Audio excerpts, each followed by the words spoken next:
Olá, boa noite. Está no ar o Ponto de Conexão ao vivo pela Rede RS. Agora são 21 horas, eu sou Irineu Guarnier Filho e fico com vocês até às 10h30 da noite.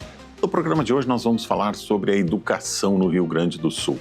Os dados mais recentes dos indicadores educacionais mostram diferenças importantes entre os municípios gaúchos. Vamos analisar os números, entender o que eles revelam e discutir o que pode ser feito para melhorar a educação aqui no estado. Porto Alegre melhorou seu desempenho na educação básica em 2025. É uma boa notícia, mas a capital gaúcha ainda permanece entre os piores resultados do Rio Grande do Sul e também entre as demais capitais brasileiras. O avanço veio principalmente da melhora no desempenho dos estudantes nas avaliações, enquanto as taxas de aprovação não acompanharam o mesmo ritmo. Mas será que melhores resultados nas provas significam necessariamente mais aprendizagem? No programa de hoje vamos analisar o que está por trás desses números, os desafios da educação na capital e os caminhos para melhorar a qualidade do ensino e reduzir as desigualdades. O Ponto de Conexão está no ar.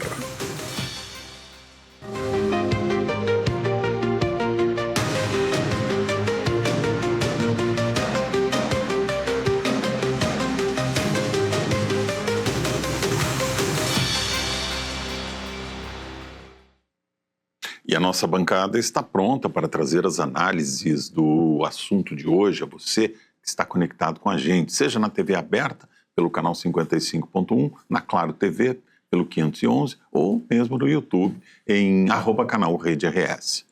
Aproveite e deixe seu comentário também lá no nosso chat da transmissão. E agora eu apresento os convidados desta noite. Estão comigo aqui no estúdio André Luiz da Silva, secretário de Educação de Novo Hamburgo. Boa noite, professor. Seja muito bem-vindo aqui ao nosso programa. Boa noite, Irineu. Agradecer a oportunidade aí para a gente estar tratando de um assunto muito querido por nós, que é a educação. Muito bem. Logo a gente vai explorar um pouco mais com o secretário a questão dos índices dos vários municípios gaúchos, porque Novo Hamburgo aparece com destaque em quase todos os levantamentos feitos. Também está conosco aqui Neiva Lazarotto, diretora do 39º Núcleo do Centro de Professores do Estado do Rio Grande do Sul. Boa noite, professora Neiva, seja muito bem-vinda mais uma vez aqui ao nosso programa. Obrigada, Irineu, boa noite a todos os assistentes. É muito importante esse tema e obrigado pelo convite, pelo retorno. Obrigado a vocês. Um grande desafio aí.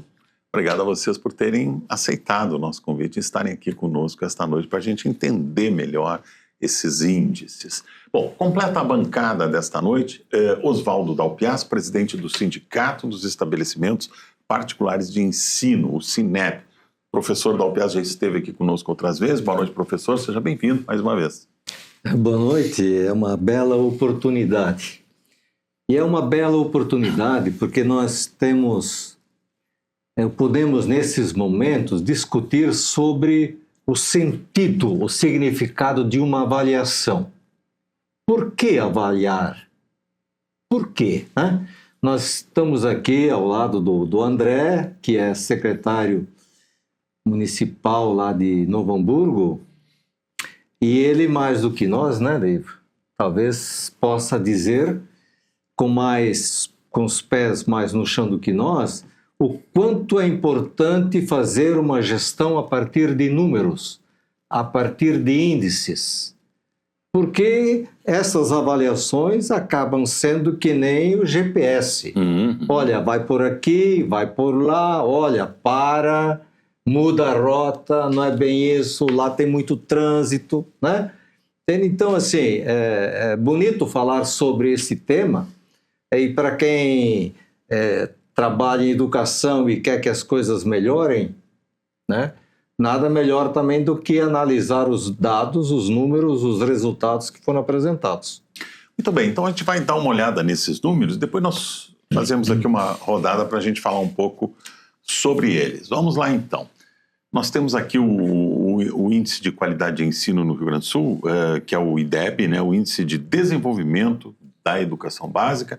Vamos ver o primeiro quadro ali, Valéria.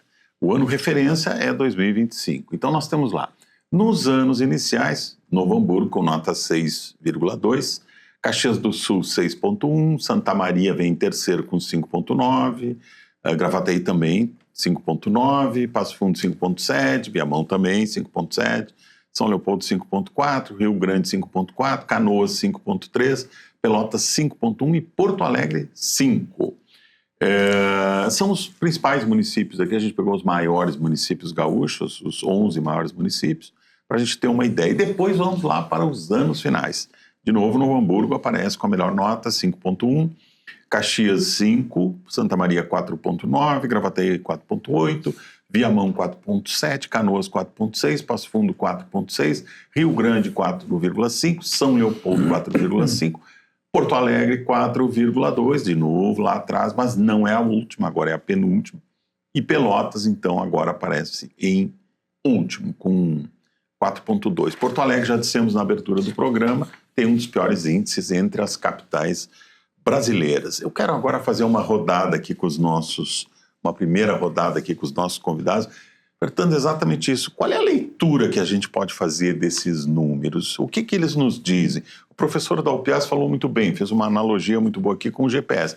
É uma espécie de carta de navegação, né? São os referenciais que a gente tem aí, que são medidos por essas avaliações, enfim. O que esses números estão nos dizendo? Onde estamos errando? Onde podemos melhorar? Como é que vocês veem isso, secretário? Bom, na verdade, primeiro que eu acho que é importante ressaltar que na tela apresentada, Novo Hamburgo figura entre os primeiros colocados em municípios maiores, né? Sim, então a gente faz sempre aquele recorte. Entre os 11 maiores municípios. Porque, na verdade, o maior IDEB do Rio Grande do Sul é de um município é Fagundes Varela, o nome. Isso. Pequeno, enfim. Então a gente na verdade, lidera entre os maiores. Eu acredito que a partir de Novo Hamburgo, a gente percebe que o Rio Grande do Sul como um todo, pelo menos com os secretários que a gente conversa, a gente percebe que o Rio Grande do Sul ele seguiu basicamente a tendência que se seguiu dentro do Brasil como um todo, né? Os melhores índices permaneceram como melhores, né?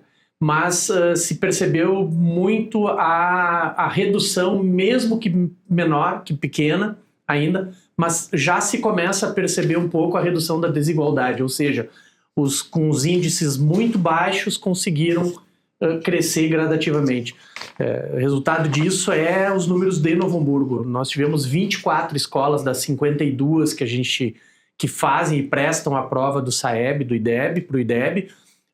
24 dessas escolas aumentaram a sua nota em relação a 2023 e 6 delas permaneceram com o mesmo nível, ou seja, eu tenho 6 escolas que permaneceram bem, 24 que cresceram, né, e 18 então que acabaram caindo, e a gente percebe que o decréscimo dessas escolas é menor em relação ao acréscimo das que estavam muito embaixo, ou seja, quem estava muito embaixo subiu muito, e quem caiu, caiu pouco.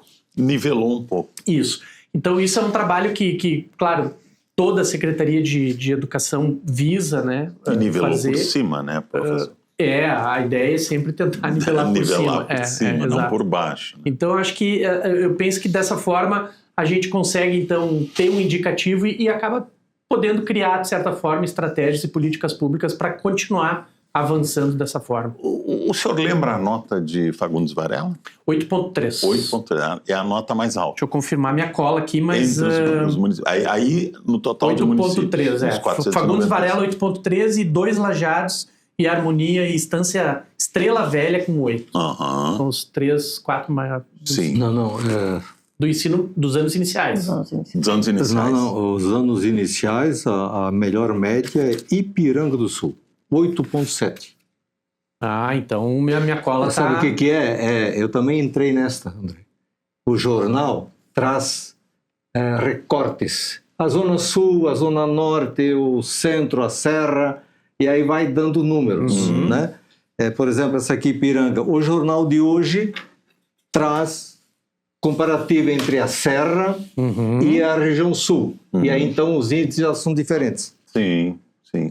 Bom. Sim, claro, depende da metodologia, depende do... Agora, assim, a gente pode depois até conversar um pouquinho mais, porque, de fato, há uma surpresa com os municípios pequenos em relação aos municípios grandes. É uma surpresa isso, professor, eles terem notas bem mais altas? Não, o André sabe dizer muito mais do que nós. Ter aí 50 mil alunos é diferente do que ter 5 mil. Sim. Claro. Né? Dá para dar um... E vejamos, grande parte desses municípios tem 5, 6 mil habitantes. Uhum. É mais fácil também de dar uma atenção. Se bem que também temos mais municípios pequenos que foram muito mal. Pois é. O tamanho eu acho que não Então, está fazendo muita diferença. Não dá para... Mas na maioria, o que apontam, os pequenos municípios tiveram bom desempenho. Na É maioria, fato, sim. é fato. Né? Por exemplo, tem uma sobrinha que está no 8º ano, no município de Viadutos, estive agora lá pelo Dia dos Pais. Perguntei quantos alunos são na turma, são 16. É uma maravilha trabalhar com 16 alunos. Diferente de Porto Alegre, onde a rede estadual nós temos 30 e tantos, quase 40. O atendimento que o professor pode dar, de acompanhamento é muito diferenciado, né? E eu diria que disso tudo, como sendo do sindicato da rede estadual, né? E a rede estadual como um todo apresentou crescimento no IDEB, está o governador, a secretária comemorando. Nós fomos ouvir nossos colegas e diria, Irineu, que nós temos um sentimento contraditório, né? Um sentimento contraditório. Felizes pelo crescimento, sim, do desempenho da rede. Claro. No entanto, há uma reflexão de a que custo isso aconteceu para nós no Estado, né? Poderia ser muito mais. Há muitos anos nós ostentávamos os melhores índices. Antes da existência do IDEB, nós conversávamos antes, né? O IDEB surge em... E como é que era medido antes, professor? Não, eu não tenho a memória de como era medido. Sim, mas os índices, o desempenho mas, por exemplo, o Rio Grande do Sul tem a melhor educação do país. Porque durante muito tempo se disse isso, né? Hoje já não temos mais. Né? Sim, então teve muito... e são vários os fatores, na nossa opinião, e que hoje também é sentido nas escolas, né? Por exemplo, avançou, tem um desempenho melhor, né? Nós ocupamos a 10ª posição nacional nos iniciais, né? Do 1º ao 5º ano. Isso. A 5ª posição nos anos finais, do 6º ao 9º, e a 5ª posição no ensino médio, né? No ensino médio. A realidade na escola, sim, tem avanços, temos mais investimento do que já se teve há muito tempo atrás. Eu lembro, eu ingressei no magistério há 40 anos atrás, nós lutávamos, por exemplo, por 10% do PIB para a educação. Estamos muito longe disso. Né? Plano Nacional de Educação, mais um plano, e aí a meta de chegar lá, nós não passamos, estamos agora em volta de 5,1, chegou no máximo num dos anos do governo Lula, não me lembro qual era o ministro, chegamos a próximo de 7. Então, nunca o país ultrapassou isso. Então, sim, tem um investimento maior. Né? No entanto, falta muito. Nós, por exemplo, nos ressentimos na rede estadual, né? Desde a infraestrutura adequada, né? Temos muitas escolas ainda em condições precárias. Nós estamos muito, agora, a população apreensiva com o Super El Niño, né? Nós temos escolas que não têm a climatização, né?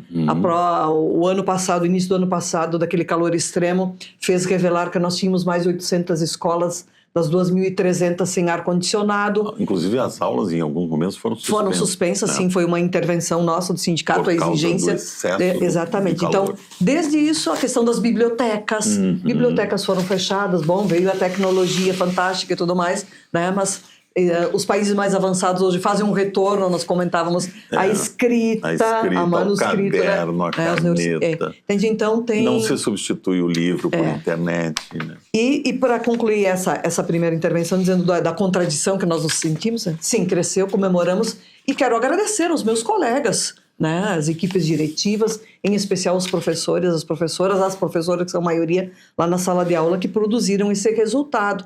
No entanto, teve muita... tem uma organização atualmente de rede, de fato, a secretária Raquel conseguiu implementar isso, mas tem uma pressão muito grande pelo resultado, pelo índice. Tanto que no ano passado, quando eles criaram uma premiação para estudantes que alcançarem o melhor desempenho no SAEB, que é a prova, né, que dá o indicador para o IDEB, né, das avaliações de português e matemática. Ali já tem um problema, são apenas... São só duas matérias? Nós, são só duas matérias. Português Na e matemática. nossa concepção de educação, nós deveríamos avaliar o todo e não apenas duas. Mas, bem, são os indicadores nacionais que assim foram construídos. Então teve um treinamento para isso, Irineu, acreditas? Um pré-SAEB, né, na rede estadual, né? Teve um treinamento. Como se fosse um pré-vestibular. Né? Nós achamos que não é por aí. Então, alguma coisa não vai bem e nós não queremos mascarar índices. Para nós, para preparar o IDEB não é o suprassumo, não podemos criar um fetiche em torno do IDEB, de que ele é o único medidor da educação. Sim. No entanto, também tem que ver como é que se alcançam esses resultados. Para nós, isso tem esse sentimento contraditório lá dentro da escola pública estadual. Agora, o professor Dalpes falava também num ponto aqui, um pouco antes de a gente iniciar o programa, que eu achei interessante, que é o seguinte: é uma prova realizada num único dia e mede, quer dizer, é uma fotografia daquele dia, daquele momento. Ela é realmente suficiente para a gente ter esse mapeamento do nível da educação, sendo uma prova realizada num único dia, e como disse aqui a professora Neiva, inclusive com preparação, com cursinho e tal. Isso realmente acaba sendo um indicador confiável de avaliação? O que vocês acham? Eu acredito, Irineu, que bem como tu disse, eu acho que a prova do SAEB, ela, apesar de ser um recorte, que aquele dia, aquela turma faz aquela prova, são vários os fatores que eles podem influenciar no resultado, positivo ou negativo dessa prova. Para o bem ou para o mal. Para o bem ou para o mal. Como aquele aluno chega na escola, qual é a situação familiar dele, e aí vendo muito a escola pública, a Neiva sabe disso, a gente tem realidades completamente diferentes na mesma região, então eu tenho escolas que numa mesma região podem ter um poder aquisitivo um pouquinho maior, outra um pouco menor, e aí aquilo pode influenciar. O próprio humor do aplicador da prova. A gente já teve casos de aplicadores de prova que determinavam, apressavam os alunos a fazer a prova. Então, são vários fatores que podem determinar o resultado daquele dia.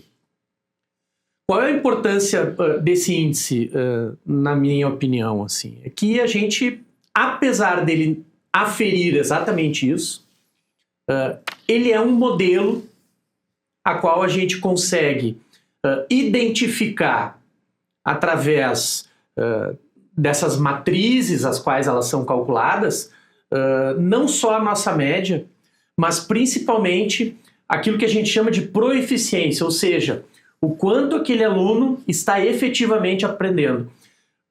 Porque para a mídia, para quem não é da educação, a gente olhar o 6.2, o 8.3, o 7.1, ele é muito mais didático do que para nós enquanto educadores. Nós olhamos para aquele número, eu enquanto gestor, a gente olha para aquele número, obviamente tentando melhorar, porque atrás daquele número existem recursos aos quais a gente pode aumentar a nossa política pública. Mas para o educador, para o gestor lá da escola, se ele olhar para aquele número, olhando para a proeficiência daquele aluno, ele tem, de certa forma, uma ferramenta muito valiosa para daí sim a gente conseguir melhorar a aprendizagem de todas as redes, né?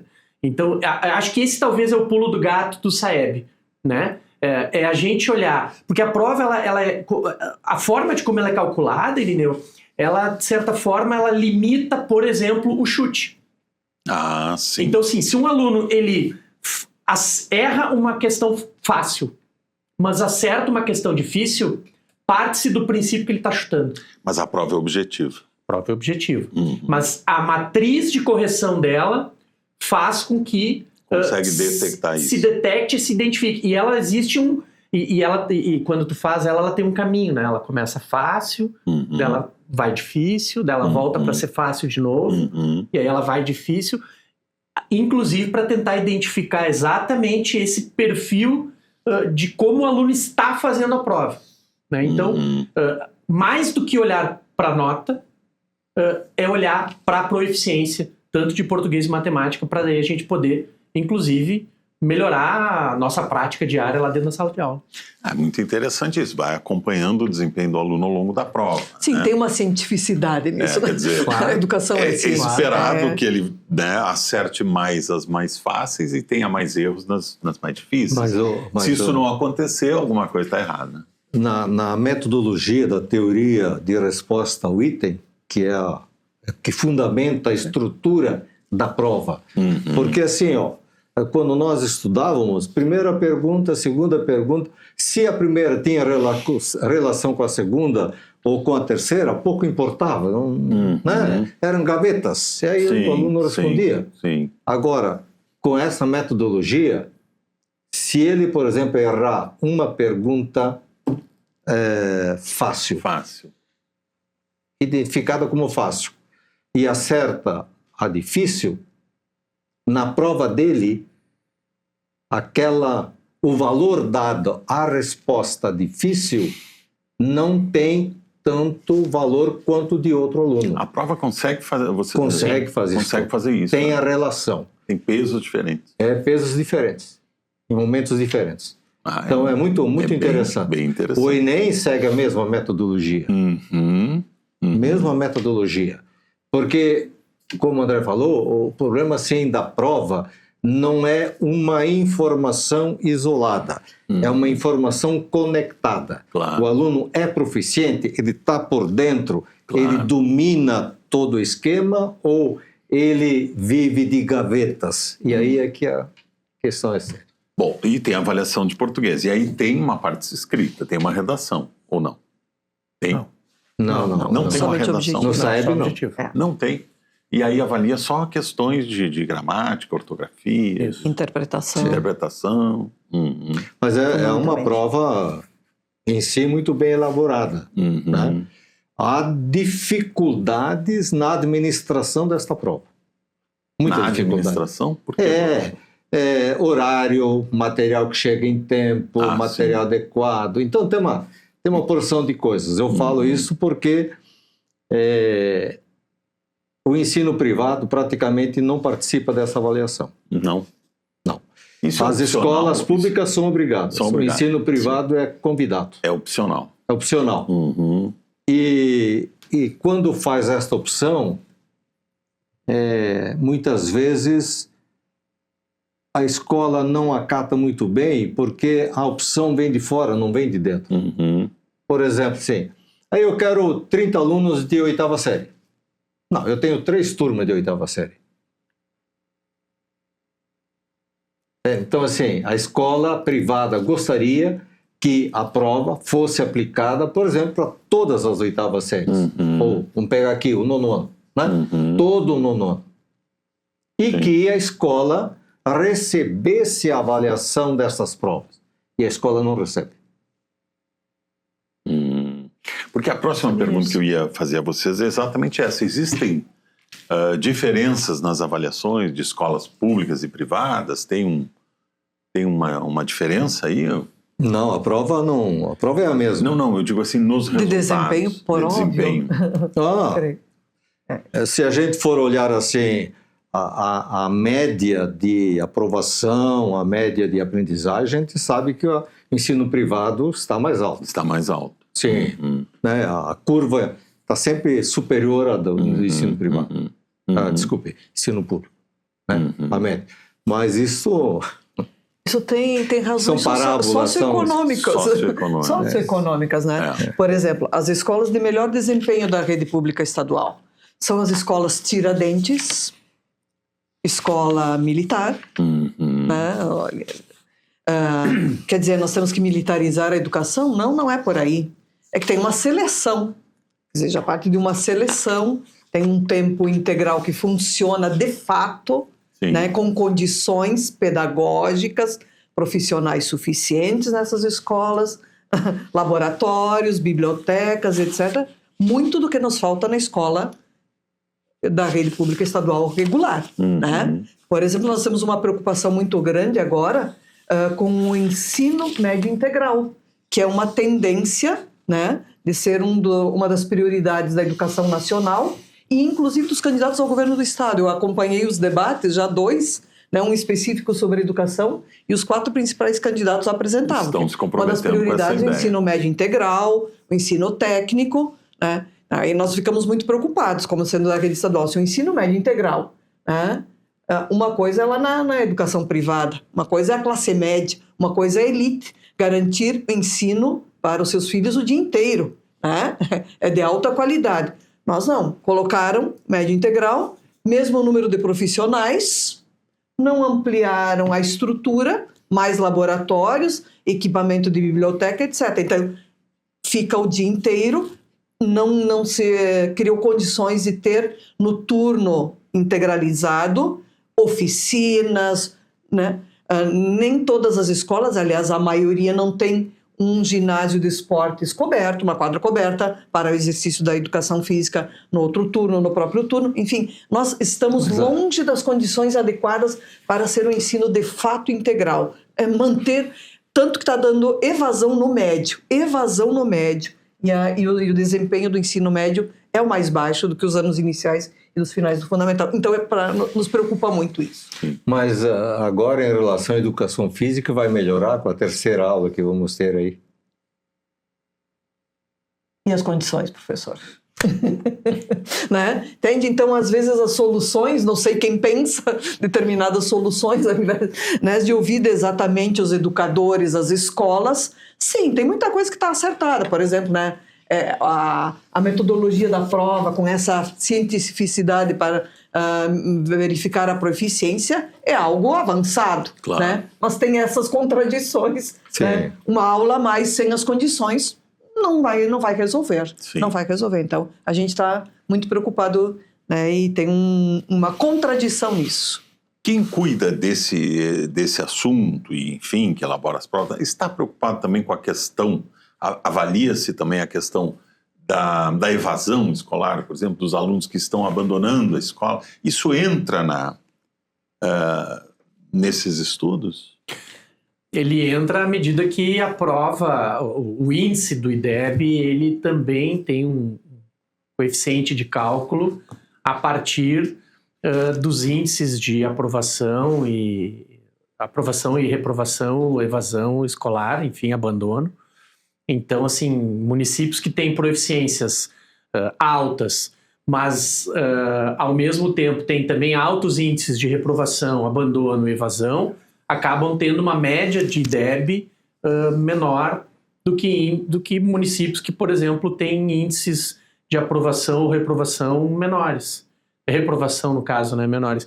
Então, assim, a nota e a média do IDEB, ela também parte de um princípio de que as redes, quando fazem a prova ou quando promovem a educação a partir da prova, que também se preocupem com isso, né?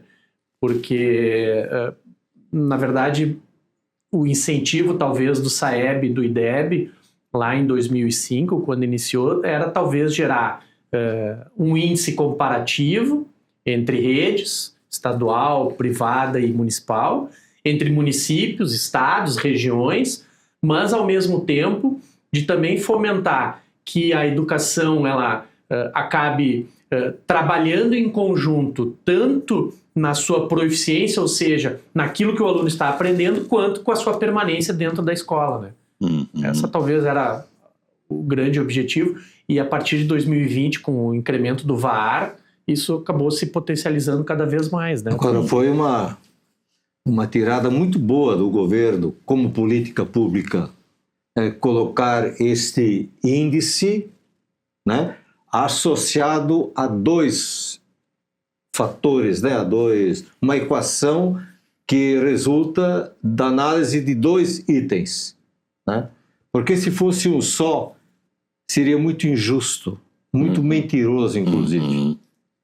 Ou uma avaliação muito mentirosa. Mas associando 2 itens, né? Por exemplo, quando analisa uma escola e percebe que a escola tem gente que abandona, tem gente que reprova, né? Assim por diante, obriga a escola a ter uma postura diferente. Não basta eu ter 5 alunos que representem bem, Eu preciso ter uma média dos 30 que represente bem. Claro. Isso muda toda a perspectiva da avaliação, do esforço educacional, da gestão da escola. Né? Até porque, né,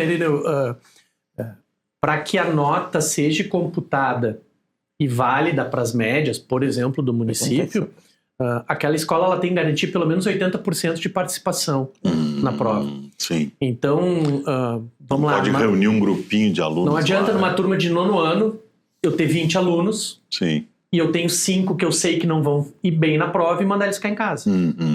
Aquela turma não vai atingir os 80%. Sim.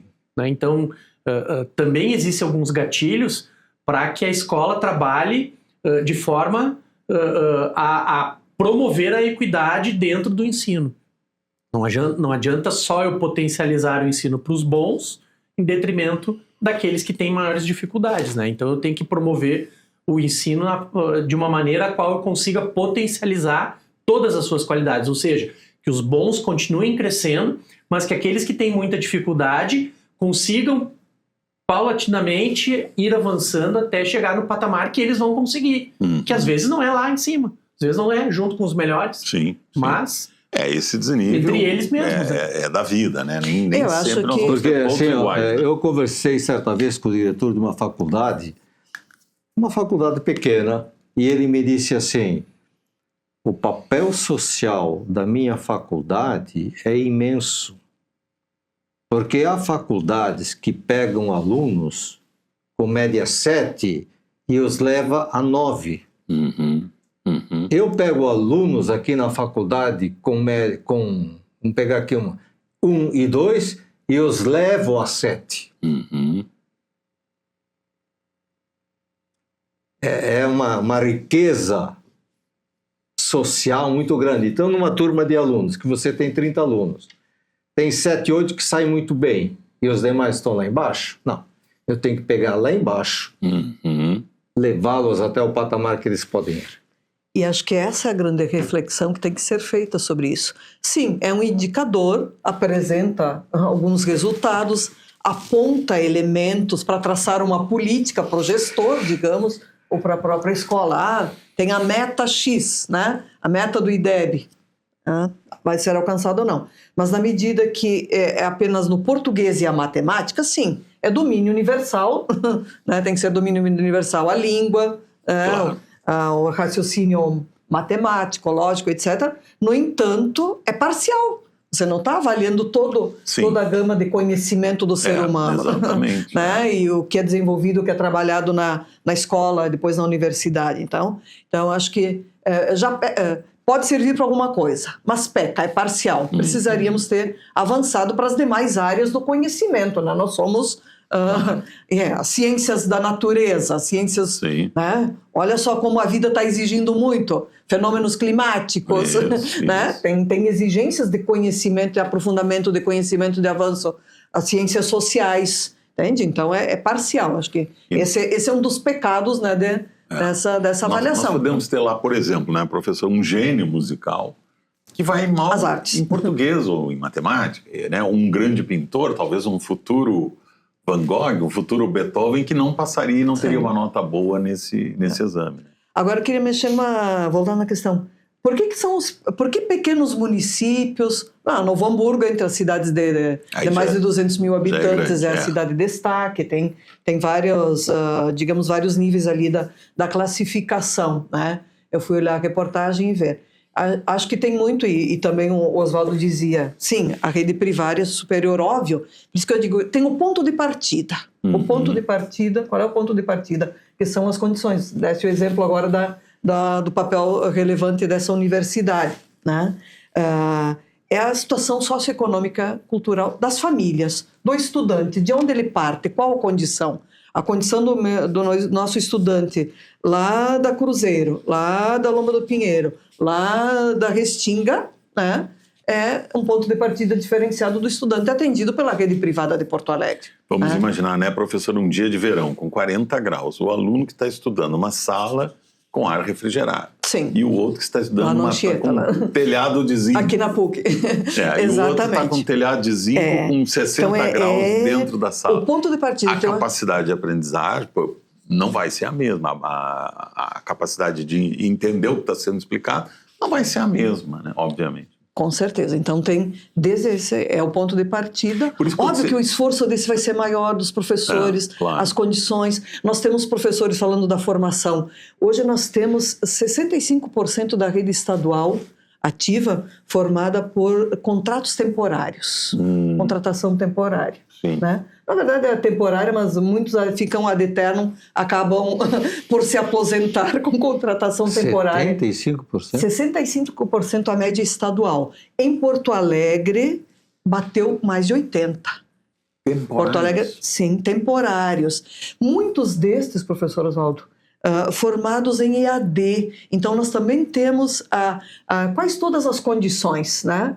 Evidentemente que eu supervalorizo o que fazem meus colegas. Acho que eles produzem muito pelas condições que têm. Mas o que aconteceu? Pelo salário. O que aconteceu com aquele efetivo concursado? Os sucessivos governos foram se aposentando. Foram deixando de realizar o concurso público. Não houve concurso para repor essas pessoas. Não. Porto Alegre passa de 80%. Tem escolas que nós encontramos apenas a equipe diretiva, porque ela ainda é eleita, felizmente. Nós fizemos uma luta imensa pela eleição de diretores, e aí tem que ser efetivos. A orientadora, o supervisor, um que outro. Então, tem uma precarização geral da nossa rede, e é por isso que o Estado do Rio Grande do Sul tinha refluído muito, né? E agora a gente questiona, deu um salto com esse resultado? Então, nossos colegas falam, foram criadas estratégias, né, em especial nesse governo e sob a coordenação da secretária Raquel Teixeira, que pertence a um movimento chamado Todos pela Educação, né, que vem influenciando inclusive políticas do MEC, né, e que disputa a política educacional na sociedade, quando tem Plano Nacional de Educação, as gestões municipais e tudo mais. Evidentemente, é um segmento social que se organiza, né, para tentar influenciar e dirigir a educação. Quem compõe o Todos pela Educação? É desde o Instituto Lehman, Itaú Unibanco, fazendo a formação de nossos professores, né? Ao invés de serem as universidades públicas, ao invés de serem nossos institutos, ou as nossas próprias universidades comunitárias, faculdades comunitárias, que grande préstimo já prestaram a formação dos educadores do Rio Grande do Sul. A PUC, eu me formei na URI, Unicinos, Unijuí muito reconhecida, e tantas outras, falo de algumas que me vêm agora à memória. Então, tem todo um processo que para nós vai desde disso. A formação, a boa formação, a valorização salarial profissional são elementos que também vão influenciar na qualidade, no desempenho do estudante. Sem dúvida. E, obviamente, a localização social, socioeconômica e cultural, que nós pegamos desde a absoluta maioria filho de trabalhadores e trabalhadoras, e também os excluídos, que estão lá na escola pública, ou estadual ou na municipal. Agora, por que a melhora nas provas não foi acompanhada por um aumento nas taxas de aprovação? Nós falamos isso ali rapidamente na abertura do programa, né? Parece haver uma contradição nisso, né? Olha, o que explica isso? Assim, que eles vão melhores nas provas, mas não melhora as taxas de aprovação. Como assim? Como é que a gente explica isso? Há de se pensar, né? Vamos ver o que diz o André enquanto... Irineu, isso na verdade é um tema extremamente polêmico. Eu imagino que sim, porque é difícil para entender isso. Porque na verdade a avaliação por si só dentro da escola, independente da rede, né? A avaliação por si só ela já é um processo extremamente complexo. Avaliar na educação atual, ela toma uma conotação muito mais complexa do que, por exemplo, na nossa época. E eu acho que isso também é uma dicotomia que eu acho que a gente tem que começar a discutir e acabar um pouco com esse discurso de que na minha época era desse jeito, porque na minha época se fazia assim. A gente tem que entender que as épocas elas passaram com as suas qualidades, com seus defeitos, e que hoje a gente tem que entender que a gente tem um aluno muito diferente daquele aluno que nós éramos há 30, 40 anos atrás. e que se a gente não se adaptar a este aluno, Claro. né, a gente acaba por não entender todo esse processo que ele acaba tendo que fazer para poder fixar a sua aprendizagem. E aí talvez a gente entre nessa dicotomia e nessa polêmica que é a aprendizagem, a aprovação, a reprovação, como é que chama no Estado agora? A progressão parcial. Progressão parcial. Então, assim, não existe uma fórmula de bolo, não existe uma regra, a rede de Novo Hamburgo fez desse jeito e então pode-se seguir. Não existe isso. Eu acho que o mais importante que a gente tem que discutir, talvez, para tentar eliminar essa questão da aprovação e da reprovação é de que forma as redes, as escolas, as equipes diretivas e os professores estão trabalhando essa recomposição das aprendizagens no decorrer do ano letivo. Porque se a gente acaba discutindo e acaba minimizando a discussão que aquele aluno chegou ao final do ano sem aprender o básico ou o mínimo que era esperado dele naquela faixa etária, e aí eu vou reter ele para aquele ano, eu tenho que entender o que foi feito com aquele aluno durante todo aquele ano letivo. Foram feitas recuperações sistemáticas para que ele pudesse ter oportunidade, foi dada oportunidade para que ele entendesse a matéria de uma forma diferente. Nós temos várias capacidades físicas e neurais dos alunos, as quais eu posso ser mais visual, tu pode ser mais auditivo, ela pode ser mais sinestésica. Então, assim, e aí nós vamos estar falando na formação de professores, porque eu tenho que formar o meu professor para que ele entenda que tudo isso que acontece com o aluno, eu, obviamente, em determinado momento, vou ter que modificar a minha prática pedagógica, né? Existem pesquisas que dizem que a forma de como um professor se expressa dentro da sala de aula, ele atinge só 33% daqueles alunos. E os outros 66%? Como é que eu faço? Só que isso, infelizmente, hoje a gente sente uma dificuldade talvez muito grande na formação básica daquele professor, ou seja, lá nas universidades, enfim. Então, eu acho que a formação continuada nas redes, ela tem uma importância muito grande, porque é ela sim que vai fazer com que aquele profissional que foi formado de uma maneira, e aí nas suas mais diversas potencialidades, vai seguir naquela rede, seja estadual, privada ou municipal, a partir daquela política, ou seja, a partir daquela idealização que aquela rede entende enquanto educação de qualidade. Né? Sim. Não vou fazer aqui juízo de valor de que é melhor ou pior, mas esta formação continuada ela é extremamente importante para que a gente dê ferramentas para o professor que está lá na ponta da sala de aula poder ter esse recurso. Porque senão, né, isso que a gente não começou nem a falar ainda de aluno de inclusão. Né? Não. Sim. Não falamos de inclusão, não falamos ainda do celular em sala de aula, que agora foi proibido. Enfim, nós temos muitos tópicos ainda para abordar, a gente vai falar sobre isso no próximo bloco. Vamos fazer agora um rápido intervalo, 3 minutos. Estamos de volta falando hoje sobre os índices de educação no Rio Grande do Sul. Já voltamos.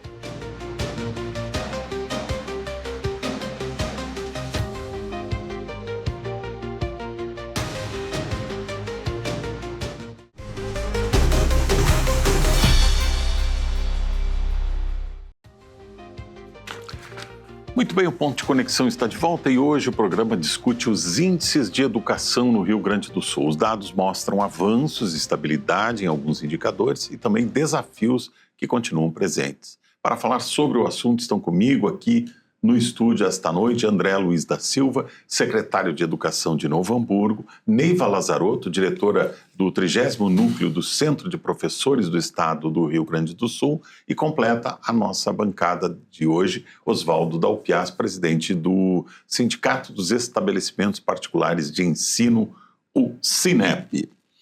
Muito bem, é possível, por esses dados que a gente viu no primeiro bloco, é possível que os alunos tenham uma taxa de aprovação alta sem que estejam de fato aprendendo? É possível que esse índice não meça a capacidade, o nível de aprendizagem? Como é que vocês veem isso? Eu penso, Irineu, que assim como a gente discutiu antes, que o índice ele possui uma média, um recorte de um determinado dia daquele grupo escolar, daquela região, daquela cidade, ao mesmo tempo ele vai avançando e identificando a proeficiência daquele mesmo grupo, tanto escolar, de região, de cidade, ele acaba nos dando parâmetros dentro da gestão pública de identificar, de certa forma, as nossas potencialidades e as nossas fragilidades, né? A gente reduzir a questão da aprendizagem de uma rede, de uma escola, de um município, somente ao IDEB é muito simplista. Não é só isso, né?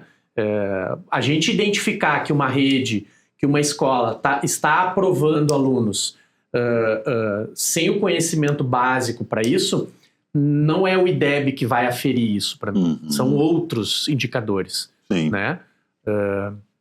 Mas acredito que o IDEB ele pode me dar um caminho, talvez, para iniciar a identificação disso. Né? Porque havia uma crítica de que muitas vezes as escolas estavam aprovando de qualquer jeito, né? Para não deixar ninguém repetir. Se ouviu durante muito tempo essa crítica. Olha, agora ninguém mais reprova, né? Essa é a realidade realmente ou não? Ainda se reprova muito? Então, eu posso falar da rede estadual. Da rede estadual. A nossa secretária de Educação, a Raquel Teixeira, ela disse o Rio Grande do Sul tem uma cultura de reprovação. Né? Nós não entendíamos assim. Então, agora, o governo, através da sua secretaria, instituiu uma obrigatoriedade, criou uma alteração nas normas na legislação, que tem a progressão parcial. Isso já existiu. Não sei se vocês lembram, no nosso tempo nós tínhamos a tal da recuperação preventiva, que era depois do bimestre, do trimestre, né? E depois, se ao final do ano ainda não tivesse atingido a média, né? A média 5, a média 6 ou a média 7, tinha a tal da recuperação terapêutica, né? Ficava mais um período e tá. Em alguns anos eu lembro que existiu a progressão parcial. Agora, a Secretaria de Educação do Estado instituiu a progressão parcial. O estudante avança para a série seguinte, para o ano seguinte, mesmo tendo reprovado, Irineu, em 4 disciplinas. De 2 áreas, das humanas ou da ciência da natureza. Pode levar para o próximo ano. Pode levar para o próximo. O questionamento é: que condição o professor, que já tem turmas grandes, que recebe baixos salários, que tem uma pressão cotidiana, né, pela plataformização, professores, veja bem, professores inclusive dos anos iniciais, eu não sei como é que é, Oswaldo, na rede privada ou lá na rede de Novo Hamburgo, mas foi de tal forma segmentada a educação, em vez de ir globalizando o conhecimento, que o professor dos anos iniciais, do 1º ao 5º, tem que fazer registro todo dia. Agora é a hora da matemática, agora é o português, agora a história, e fazer a chamada. Um aluno de 1º ano disse: professora, mas a senhora já fez chamada hoje, porque ela estava indo para a 2ª aula. Tem horário de aula. E nós entendemos que isso é regressivo, não ajuda a globalização, o conhecimento globalizado. Então, tem uma plataformização. Fazia 5 presenças ou 4 presenças numa tarde só? Numa tarde só, numa manhã só, no primeiro aninho, no segundo aninho, Oswaldo.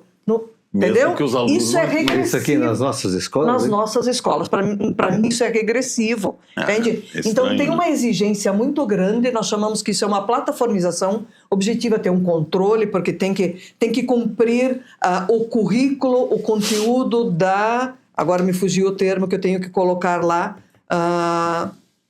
Enfim, não é da LDB, me fugiu o termo, eu preciso colocar. Antigamente nós dávamos nossa aula, tínhamos nosso planejamento no caderno, tudo mais, desenvolvíamos o meu objetivo, o objetivo da aula, o desenvolvimento, todo, enfim, depois tinha o registro lá no caderno de chamada. Agora não, é tudo, sim, tem a tecnologia, ela tem que facilitar, mas tem uma pressão.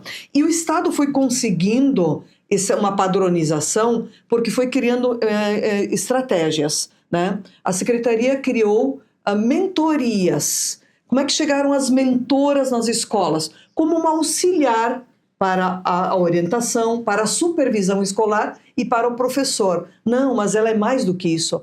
Ela é um pé dentro da escola, da coordenadoria de educação, da secretaria de educação, para que os professores cumpram. Tem que ter o registro de todas as 5 aulas, das 4 aulas, mesmo dos anos iniciais, de todos, a presença. E tem uma pressão sobre isso.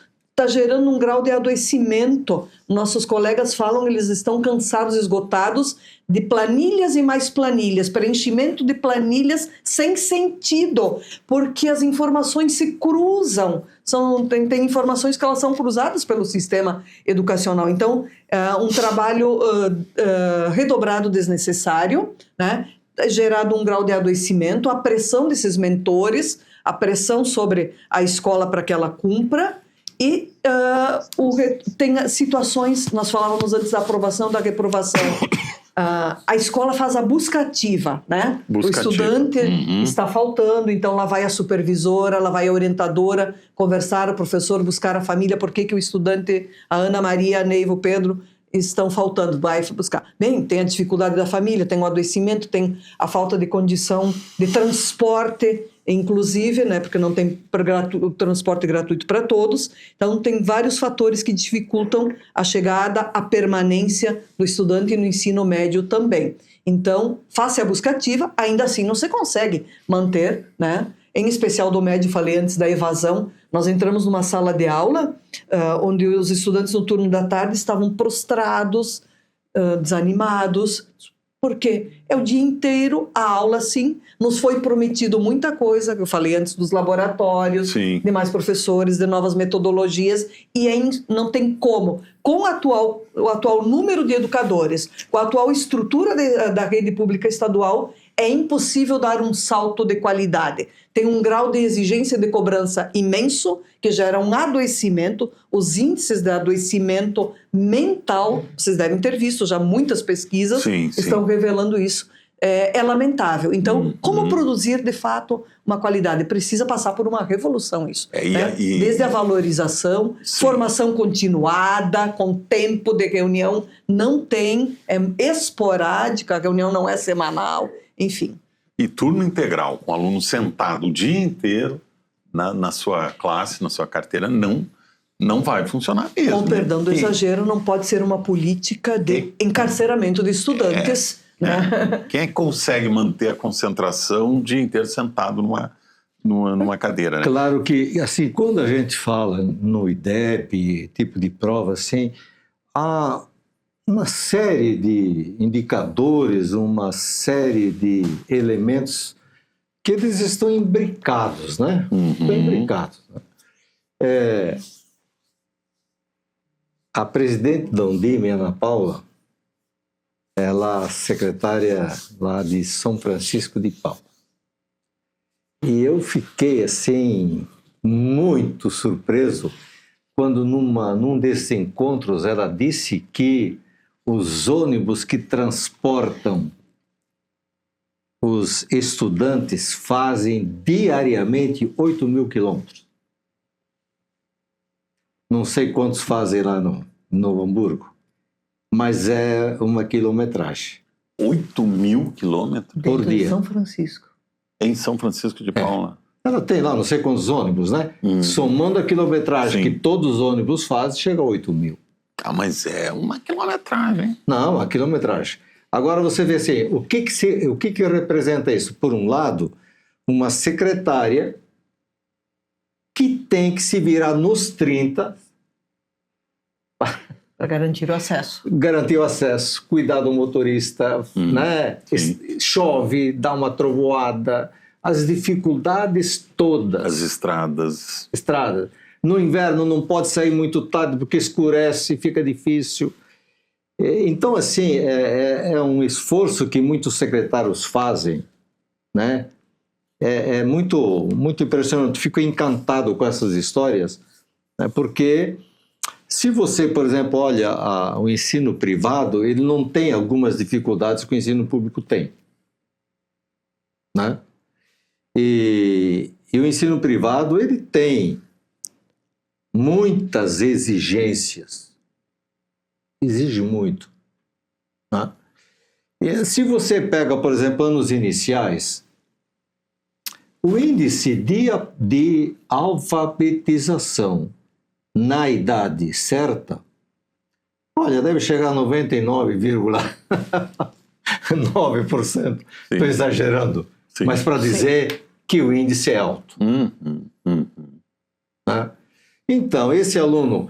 Assim, ó, eu converso com professores, no mês de agosto, Já estão alfabetizados. eu tenho só 2 alunos que não estão alfabetizados ainda. Uma turma de primeiro ano. Uma turma de 25 Às vezes anos. até já chegam ali alfabetizados. Né? Então, assim, aí você pega assim, essa turma termina no primeiro ano alfabetizada. Imagine só o grau em que ele se encontra no segundo, Claro. o grau que se encontra... Agora, você pega uma situação de uma criança que se alfabetiza quando ele está no terceiro ano, aí depois vai fazer a prova do IDEB. Não. Tem um delay aí, né? Uma Né? perda. Então, assim, o nível é diferente, né? Agora, nós falamos aqui rapidamente, o secretário André mencionou a questão da inclusão na escola, né? E aí a gente tem uma situação bem delicada aí, que é o seguinte, a situação dos alunos desse grupo de inclusão, né? A gente teve até informação hoje de que algumas escolas, por exemplo, pedem para os pais desses alunos não levarem os alunos no dia da prova. E alguns desses alunos têm muita dificuldade, inclusive, de acompanhar isso que o professor Dalpiaz falava. E chegam ao terceiro, ao quarto, quinto, até o sexto ano, às vezes ainda sem estarem plenamente alfabetizados. E aí, quando vai fazer a prova do SAEB, diz, não precisa trazer a criança. É criminoso. E a gente tem uma informação confiável, fidedigna, de que isso está acontecendo.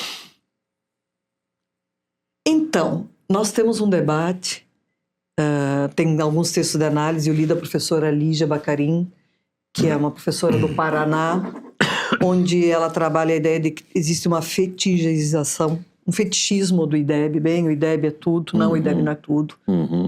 E onde ela denuncia que uma mãe em Maringá disse que a nota do filho havia sido alterada no aplicativo da escola, na aprovação. Para mais, foi aumentado. Sim.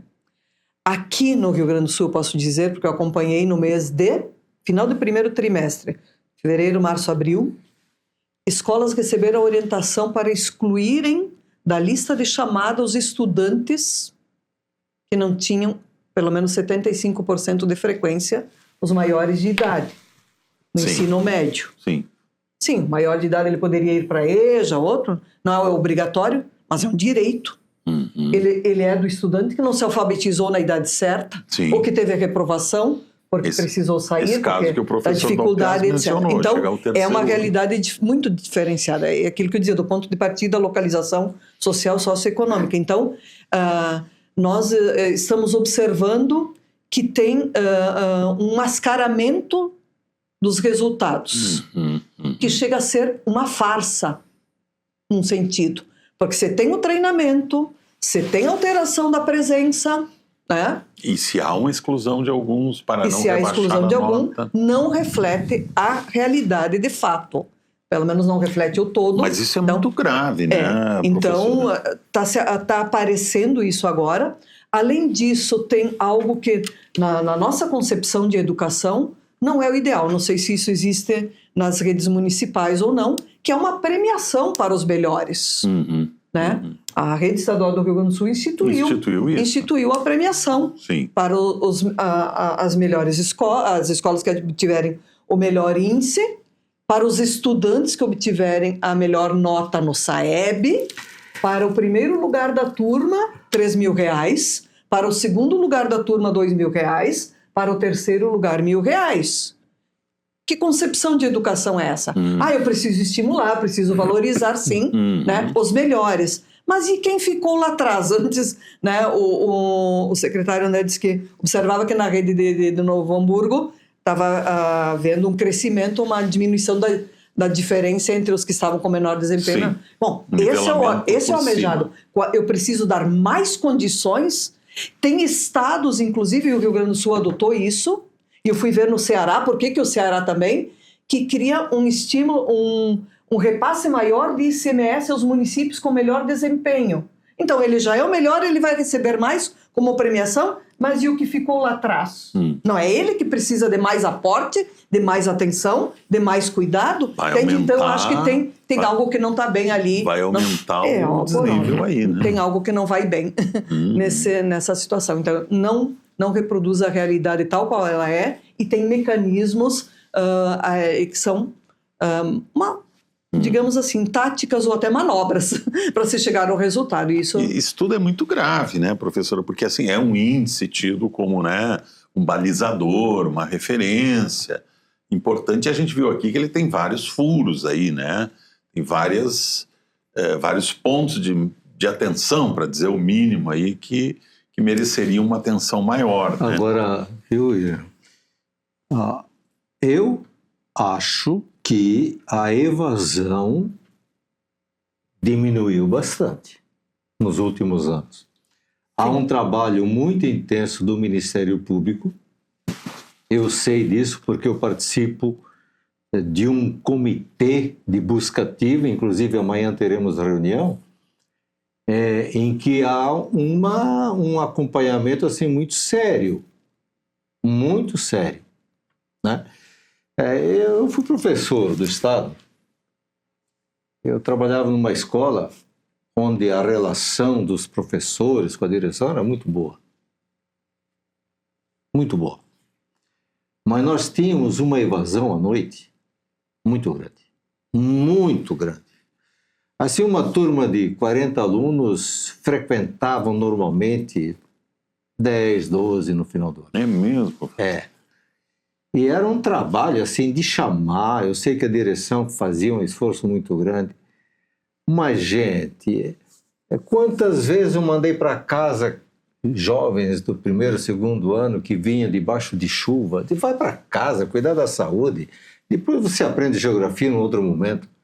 Assim, ó, era uma pobreza, era uma dificuldade, o ônibus passava às 15 para as 10 e aí o último passaria à meia-noite. Sim. Entende? Sim. Então, assim, havia uma dificuldade.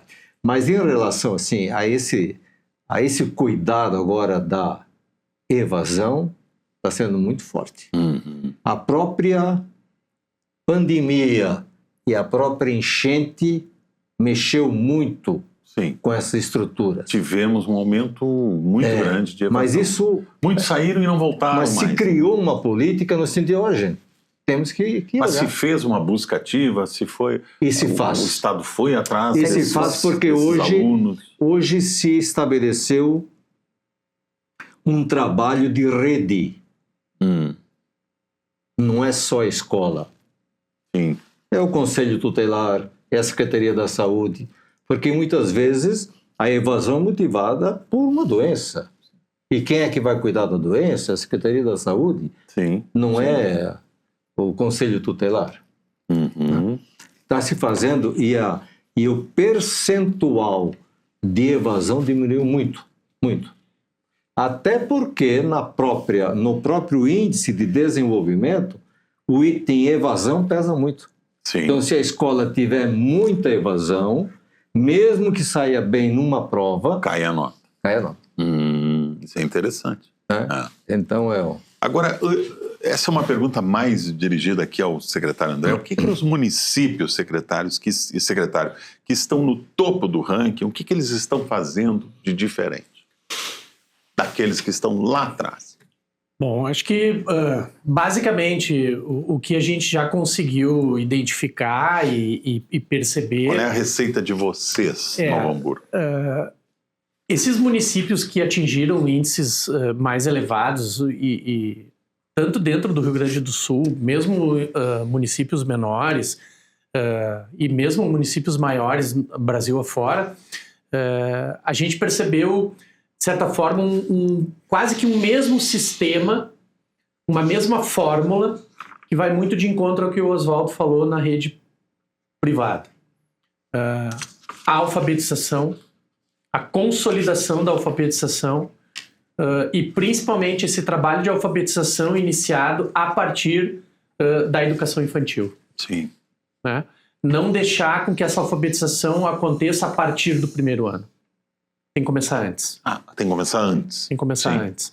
Então, assim, o aluno, quando ele chega no primeiro ano, ele tem que minimamente estar preparado para iniciar a sua alfabetização. E minimamente preparado, a gente pode dizer aí que sob o ponto de vista cognitivo, de aprendizagem e físico-motor. Uhum. E isso, a educação infantil tem um potencial enorme para auxiliar nesse trabalho. Então, acho que o primeiro movimento que a gente percebe desses municípios que atingiram altos índices dentro do IDEB é esta consolidação da alfabetização na idade certa, porque a gente acaba, até mesmo dentro da rede, tendo essa avaliação. Aquilo que a Neiva falou sobre os melhores, nós também entendemos que os nossos melhores professores, ou pelo menos a maioria dos melhores professores, devem estar sempre no primeiro e no segundo ano. Uhum. Porque a partir base, de consolidar né? a alfabetização, tudo, exatamente, se segue. Uhum. Bem ou mal, o aluno segue. Uhum. Né? Agora, se passar para o segundo ano sem estar alfabetizado, aí vai ser um problema. Dificulta. Então, assim, esse é o primeiro ponto, acho que é a alfabetização. E o segundo ponto, por tudo isso que nós vivemos há 4, 5 anos atrás, de pandemia, enchente, uma forte recomposição das aprendizagens. Trabalhando com reforço escolar, trabalhando com métodos, trabalhando de forma, às vezes, individualizada, né? E eu acho que isso é importante, né? Porque a qualidade do ensino e do aprendizado caiu muito naqueles 2 momentos, né? Sim. Tanto na pandemia quanto na enchente. As pessoas ficaram sem aulas, as crianças ficaram sem aulas, né? Por muitos dias. Às vezes não tinha em casa tecnologia, uma boa rede, um bom Wi-Fi, uma rede de internet para acompanhar, ou tinha um celularzinho velho que tinha que acompanhar a aula por ali, como eu vi em muitos casos. Então, assim, isso criou um desnível muito grande. E aí eu acho que o terceiro ponto, talvez o terceiro pilar, assim, que a gente já identificou, é trabalhar os jovens ali, aí, pré-adolescência, adolescência ali a partir do 6º, 7º, 8º ano, pensamentos críticos, modernos, trabalhar com bastante contraturno escolar, a qual dentro desse contraturno tu poder ofertar e oferecer... O que é um contraturno? O turno inverso. Turno inverso, né? Então, se ele estuda de manhã, a gente ofertar um contraturno à tarde, por exemplo, certo. seja dentro da unidade escolar, ou seja em outro ambiente do município ou do estado, enfim, mas que a gente oferte para que ele possa, então, neste contraturno, aprender algo que lá dentro da sala de aula, dentro da escola, dentro das 4 horas e 30 que ele permanece na escola, às vezes a gente não consegue dar conta, né? Um empreendedorismo, um trabalho esportivo, um trabalho artístico, e aí sim a gente poder, né, naquilo que tu comentaste antes, potencializar às vezes aquele menino que vai ir mal no IDEB, porque o forte dele não é português e matemática, mas daqui a pouco pode ser o nosso próximo Tinga. Pois é, né? Exatamente. Nosso próximo Fernandão. Exatamente. São múltiplos talentos e habilidades que as pessoas têm, né? Nem sempre se pode avaliar a capacidade pelo português e a matemática. Eu, por exemplo, em matemática eu iria pessimamente, português iria um pouquinho melhor, mas não dá para fazer essa generalização, né? Vocês acham que é possível replicar a receita de municípios como Novo Hamburgo, como Caxias do Sul, Santa Maria, os municípios tiveram bons índices, esses pequenos municípios que tiveram índice até mais alto, acima de 8, e é possível replicar por outros municípios que estão mais lá na base da pirâmide? É possível, sim. É possível, só que nada vem por decreto, tudo vem com muito trabalho, com uma certa lentidão, não é de uma hora para outra. Se formos fazer um trabalho para um estudo, né, com esses municípios, nós vamos ver que esse trabalho começou há 7, 8, 10 anos atrás, né?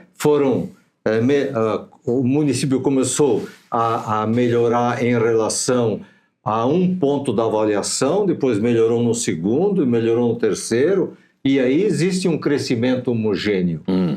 O que não pode é virar aí uma perna de pau, né? Que tem uma desconfiguração muito grande. Mas, claro que é possível, só que assim, né? Muitas vezes, o André sabe dizer melhor do que nós, abre um concurso para professores e tem professores que na prova se saem muito bem. Mas na sala de aula não é bem assim. Pois é. É aquela história, né, Papel da professor? formação. Às Na vezes a sala pessoa de aula sabe não é bem muito, assim. sabe André? muito, mas não sabe transmitir o conhecimento. Não, por exemplo, essa questão da EAD. Se formos fazer provas com os alunos que fazem o EAD, muitos deles são excelentes. Porém, a prática vai demorar um pouquinho ainda. Né? Então, faz um concurso e tá aí. E tem professores assim que às vezes não tem aquela titulação, mas tem o carisma, entende? Então, isso muda. Né? E a gente observa isso, e enfim, eu tive excelentes professores na vida, e a gente observa quando o professor ele é vocacionado para aquilo, né? Quando ele tem o talento, ele tem o dom, ele sabe ensinar, né? É como disse o professor da UPS, pode não ter lá grandes titulações, mas ele sabe transmitir o conhecimento que ele tem. E isso fascina o aluno, encanta o aluno. Agora são 22 horas, 14 minutos, a gente vai fazer mais um rápido intervalo e em seguida continuamos a nossa conversa aqui para entender o que está por trás dos números que avaliam a educação no Rio Grande do Sul. A gente já volta.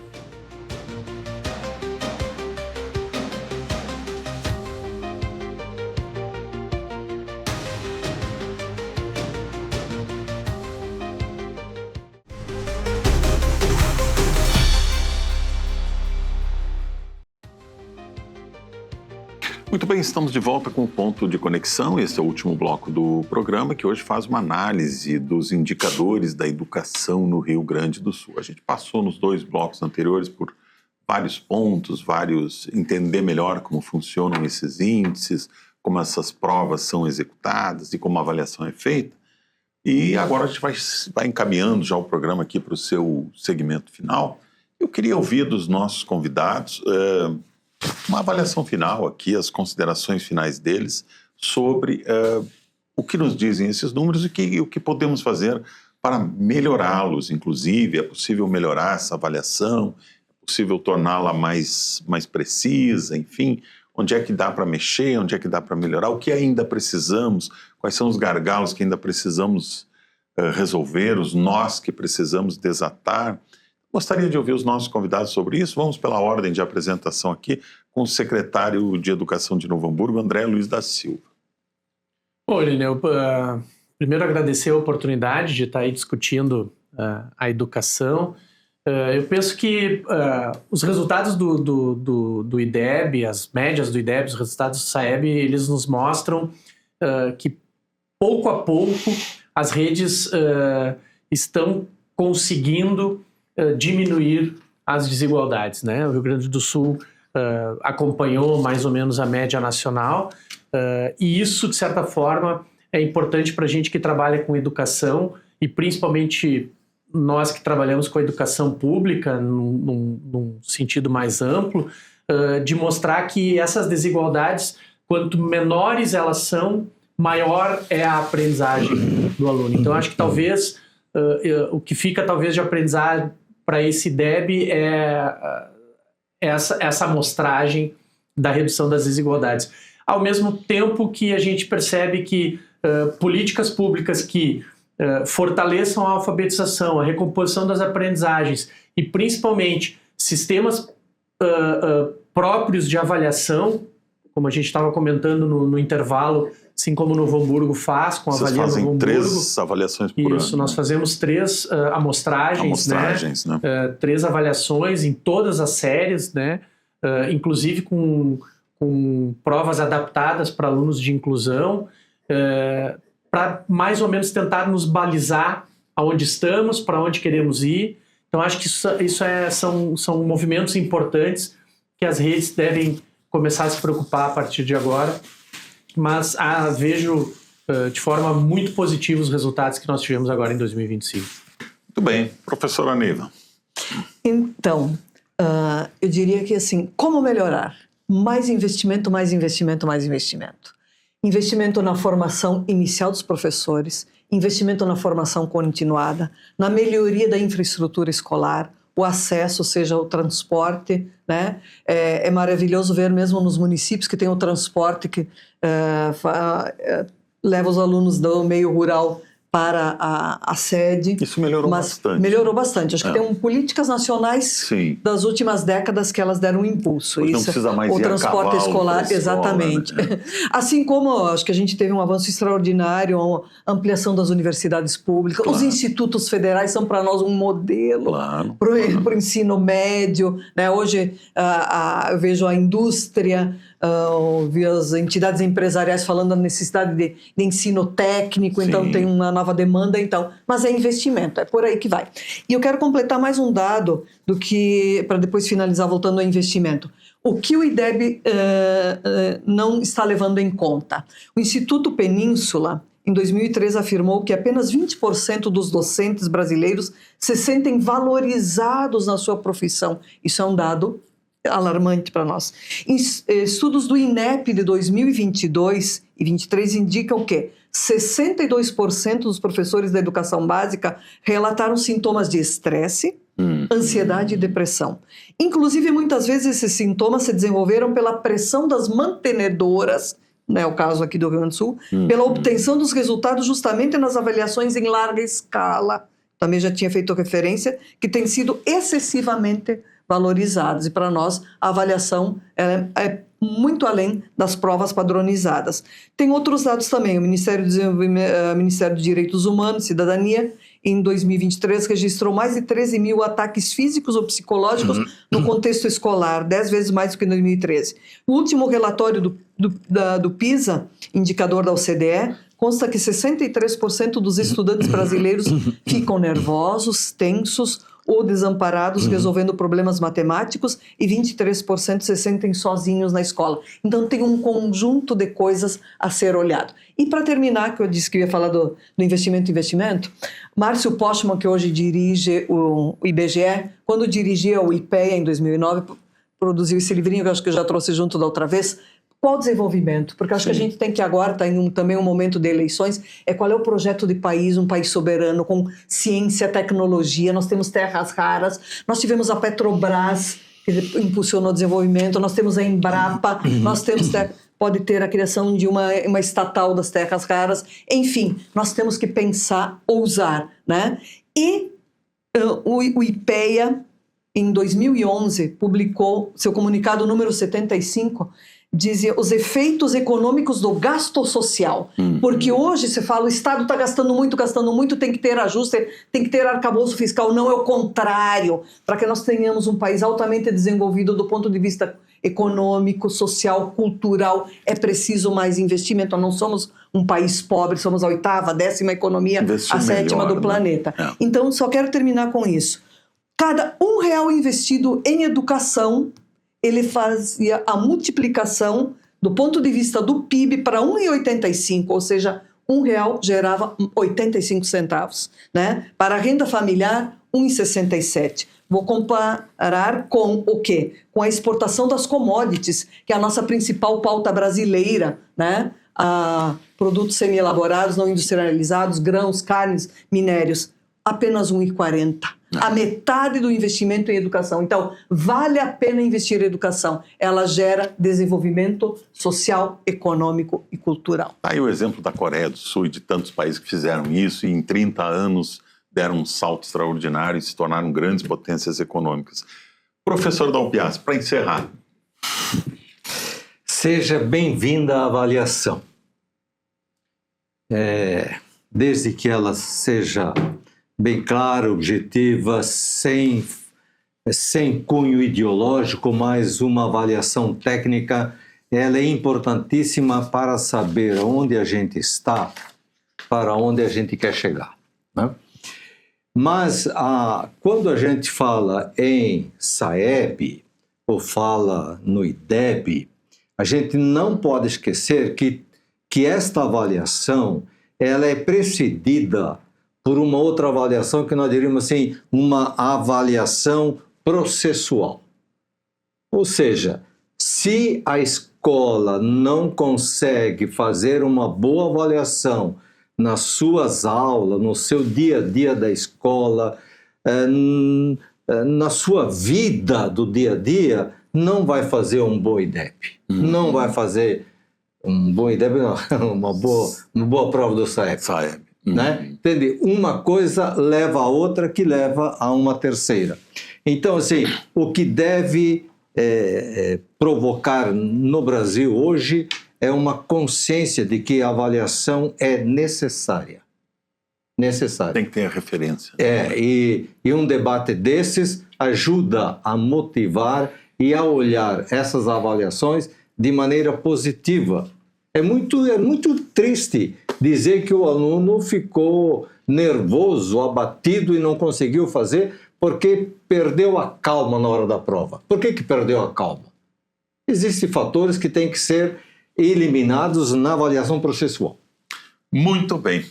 Eu queria muito agradecer aqui a participação do secretário André, da professora Neiva e do professor Oswaldo Dalpiaz, que nos trouxeram aqui muitas informações para a nossa reflexão e para entender melhor o assunto. Estamos em cima do tempo, temos que encerrar. O Ponto de Conexão fica por aqui. Obrigado pela companhia. Até amanhã, às 9 da noite, se Deus quiser. Até lá.